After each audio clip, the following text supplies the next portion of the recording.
तेलंगाना की काबीना ने जियो 111 पर एक सनसनीखेज फैसला लिया है। जुमेरात को नए सेक्रेटेरिएट के इफ्तिताह के बाद पहली बार काबीना का इजलास मुनक्किद हुआ।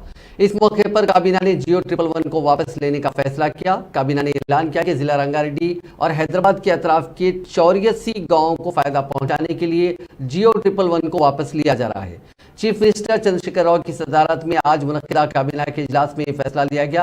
रियासती वजीर फाइनेंस टी हरीश राव ने मीडिया से बात करते हुए काबीना के फैसलों से वाकिफ करवाया। वाज़ेह है कि दो आबी ज़खायर उस्मान सागर और हिमायत सागर शहर हैदराबाद को पीने का पानी फराहम करने के लिए निज़ाम हुक्मरानों के दौर में तामीर किए गए थे। कुछ साल पहले तक ये आबी ज़खायर हैदराबादियों के पीने के पानी की ज़रूरियात को पूरा करते थे। 1996 में उस वक्त की हुकूमत ने इन अहम आबी ज़खायर की हिफाजत के लिए 111 जियो जारी किया था ताकि दोनों ज़खायर आपको आलूदगी से बचाया जा सके। अगर उन आबी ज़खायर का पानी आलूदा हो जाए तो उसका सेहत आमा पर संगीन असर पड़ेगा। इस जियो के मुताबिक जुड़वा आबी ज़खायर के इर्द गिर्द 10 किलोमीटर के इलाके को बायो कंजर्वेशन जोन करार दिया गया था।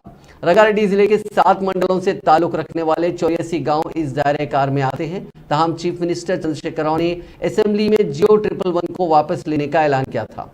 उन्होंने कहा कि अब शहर हैदराबाद की जरूरियात को पूरा करने के लिए गोदावरी और कृष्णा नदियों से पानी आ रहा है।